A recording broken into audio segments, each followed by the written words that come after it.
In my previous videos, I have taught you modal verb, used to, and need, and have to. Today I am going to teach you should. should एक common modal verb है जिसका अर्थ ज्यादातर चाहिए निकलता है। जैसे you should improve your English, तुम्हें अपनी इंग्लिश सुधारना चाहिए।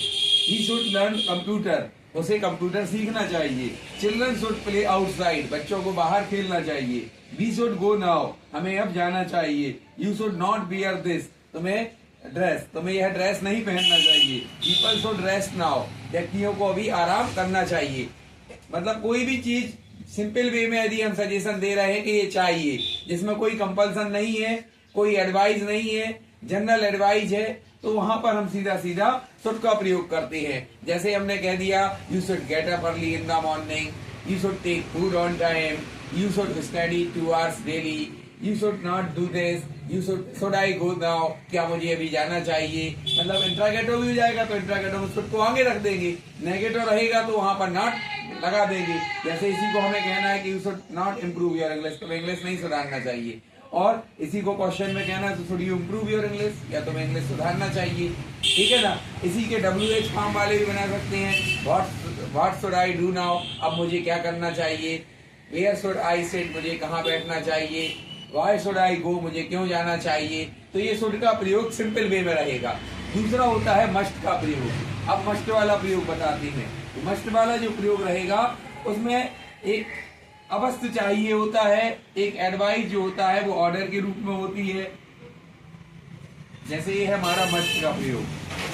तो मस्ट में जो रहता है, जो एडवाइस रहेगी वो in the form of order रहेगी। Advice in the form of order, मतलब जो हम सलाह भी दे रहे हैं वो आदेश के रूप में देंगे, तो वहां पर मस्ट होता है। जैसे students must come on time,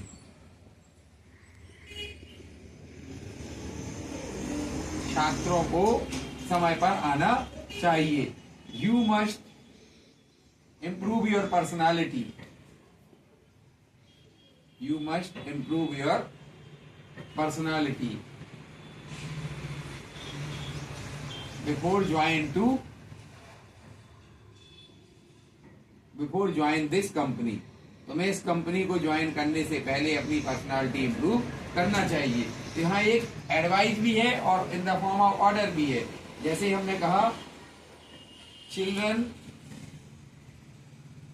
must not play here, यहाँ बच्चों को नहीं खेलना चाहिए। जैसे हमने कहा इसका एडवर्टाइजमेंट्स मस्ट नॉट बी, ये पैसो फॉर्म है, भी लगा हुआ है जहां मस्ट के साथ, must not be return on this wall, इस दीवार पर विज्ञापन नहीं लिखे जाना चाहिए। इसी तरह हमने कहा जैसे डॉक्टर सेड पेशेंट, ये हम नरेशन फॉर्म में बोल देते हैं, डॉक्टर सेड पेशेंट। ठीक है ना। You must not eat spicy food, तुम्हें मसालेदार खाना नहीं खाना चाहिए। तो डॉक्टर यहाँ एडवाइस भी दे रहा है और सलाह भी दे रहा है। इसी तरह जैसे हम कहें टीचर टोल्ड स्टूडेंट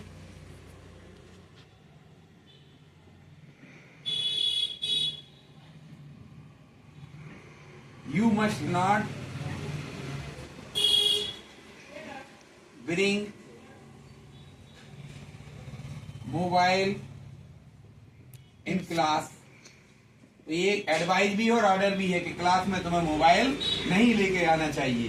तो इसी तरह मस्ट का जो यूज रहेगा वो शुड और मस्ट में ये डिफरेंस होता है कि शुड मीन्स जनरल चाहिए, आपको फॉलो करना है करो, नहीं करना है नहीं करो। लेकिन अगर मस्ट की यूज कर रहे हैं तो वो advice in the form of order, मतलब ये आपको करना ही चाहिए। जैसे you must follow rules of traffic, तुम्हें ट्रैफिक के नियमों का पालन करना चाहिए। You must follow these rules before coming here, तुम्हें यहाँ आने से पहले इन नियमों का पालन करना चाहिए।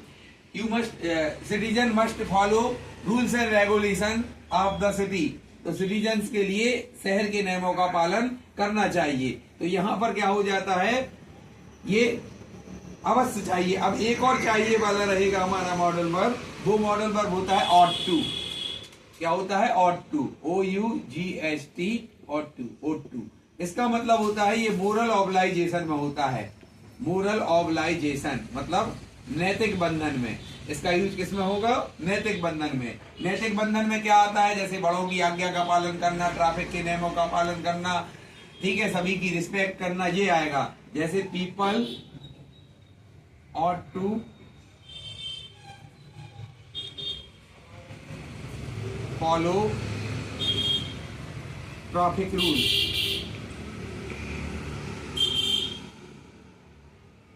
You must obey, you ought to, must यहां बोलते हैं, इसमें ought to आ जाएगा जब ये मोरल रहेगा। You ought to obey your parents।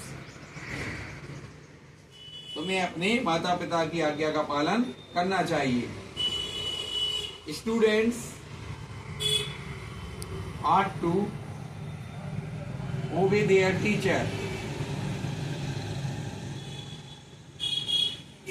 छात्रों को अपने शिक्षक या अपने शिक्षकों का सम्मान या आज्ञा का पालन करना चाहिए। people ought to